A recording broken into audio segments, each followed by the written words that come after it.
The construction of the Titanic, one of the most iconic ships in history, was a remarkable feat of engineering and craftsmanship. The Titanic was built by the Harland and Wolff shipyard in Belfast, Ireland. During the early 20th century, the process of constructing such a colossal vessel involved several stages. Firstly, the design phase was crucial in conceptualizing the Titanic. The ship's design was overseen by naval architect Thomas Andrews, who ensured that the Titanic would be the largest and most luxurious ship of its time.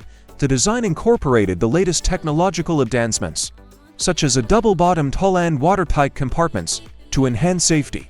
Once the design was finalized, construction began in the shipyard. Skilled workers, including riveters, welders, carpenters, and engineers, meticulously crafted each component of the Titanic. The construction process involved assembling the ship piece by piece, starting with the keel-laying ceremony in 1909. Over the next 3 years, the Titanic gradually took shape as its hull superstructure. Construction of the Titanic required the coordination of thousands of workers and the use of innovative construction techniques.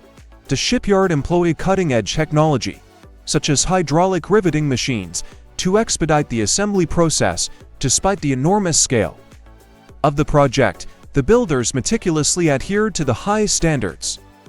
Construction progressed. The Titanic began to capture the public's imagination, fueled by media coverage of its size and opulence.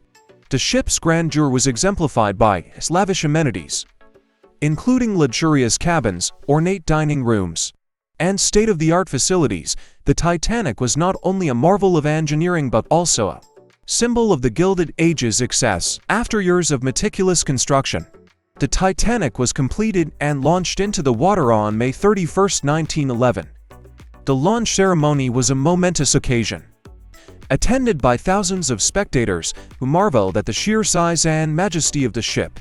However, tragically, the Titanic's maiden voyage ended in disaster when it struck an iceberg and sank in the North Atlantic Ocean on April 15, 1912. Despite its tragic fate, the sinking of the Titanic on April 15, 1912, remains one of the most infamous maritime disasters in history, captivating the world's attention and sparking lasting debates about safety at sea.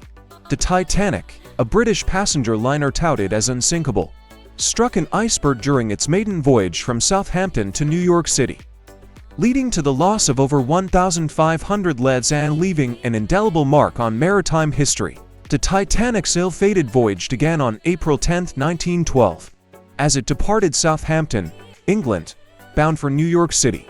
On board were more than 2,200 passengers and crew, including some of the wealthiest individuals of the time, as well as immigrants seeking a new life in America. The ship's opulent amenities and reputation for luxury drew widespread attention, contributing to its status as a symbol of prestige and modernity.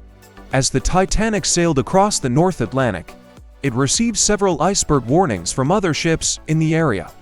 However, despite these warnings, the ship maintained its course at a high speed, driven by the desire to break speed records and arrive in New York ahead of schedule. Additionally, there were concerns about the limited number of lifeboats on board, which were only enough to accommodate about half of the ship. On the night of April 14, 1912, the Titanic's lookout spotted an iceberg directly in its path. Despite efforts to steer clear, the ship's massive size and momentum were insufficient to avoid a collision. The Titanic struck the iceberg shortly before midnight, causing a series of punctures along its starboard side below the waterline. The impact ruptured several watertight compartments, leading to flooding and compromising the ship. As the severity of the situation became apparent, the crew scrambled to deploy the lifeboats and evacuate passengers. However, the evacuation process was chaotic and fraught with challenges. Many passengers were unaware of the imminent danger or reluctant to leave the safety of the ship, while others faced language barriers and confusion about evacuation procedures. Titanic began to list and sink. Panic ensued among passengers and crew. The shortage of lifeboats exacerbated the crisis, leading to scenes of desperation and heroism.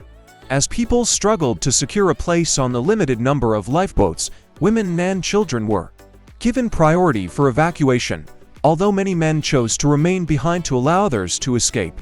Titanic's stern rose out of the water and its lights flicker. It became clear that the ship was doomed. In the early hours of April 15, 1912, the Titanic broke in two and sank beneath the icy waters of the North Atlantic. The loss of life was staggering, with the majority of those on board perishing in the frigid waters. The survivors, huddled in lifeboats or clinging to debris, endured hours of agonizing uncertainty before being rescued by the RMS Carpathia, which arrived on the scene hours after the Titanic's sinking. The sinking of the Titanic sent shockwaves around the world, prompting widespread grief and outrage. Investigations were launched to determine the causes of the disaster and to hold accountable those responsible for the inadequate safety measures. The tragedy also spurred significant reforms in maritime safety regulations, including requirements for more extensive lifeboat capacity, improved navigation procedures, and enhanced wireless communication. In the decades since the Titanic's sinking, it has remained a potent symbol of human vulnerability in the face of nature's forces and the consequences of hubris. The wreck of the Titanic was discovered in 1985 by oceanographer Robert Ballard, sparking renewed interest in the ship and its story. Today, the Titanic's legacy endures through countless books, films, and commemorations, serving as a poignant reminder of the fragility of life and the enduring quest for answers.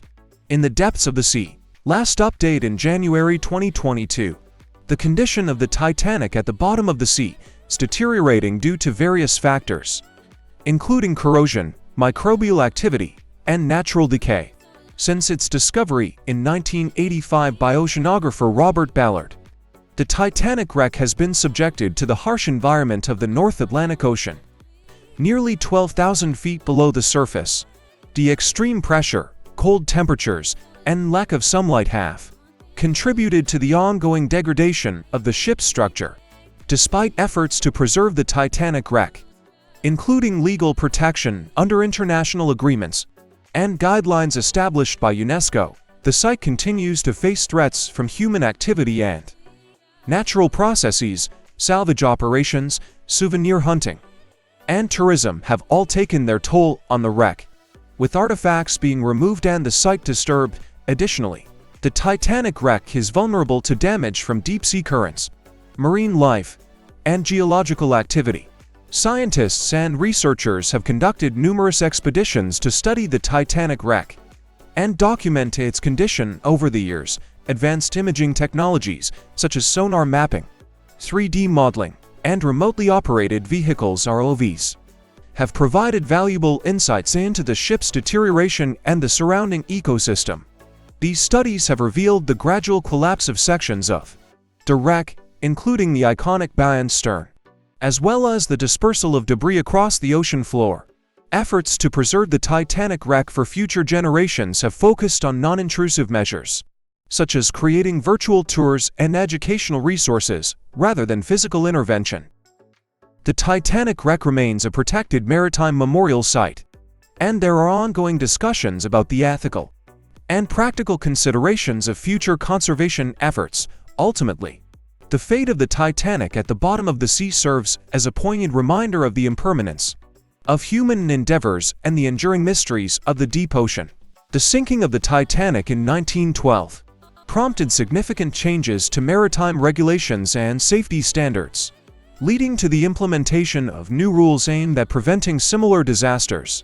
In the future, one of the most notable changes was the establishment of stricter requirements for the number and capacity of lifeboats on passenger ships in response to the Titanic's insufficient lifeboat capacity. New regulations mandated that ships carry enough lifeboats to accommodate all passengers and crew, as well as additional safety equipment such as life jackets and emergency communication devices. Furthermore, the sinking of the Titanic underscored the importance of improved navigation procedures and communication systems at sea.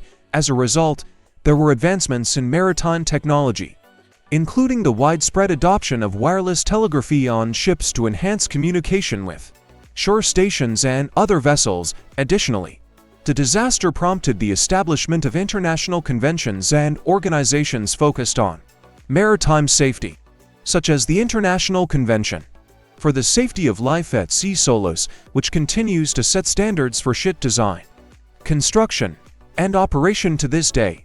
Overall, the sinking of the Titanic served as a catalyst for sweeping reforms in the maritime industry, ushering in an era of enhanced safety regulations and practices to protect passengers and crew at sea.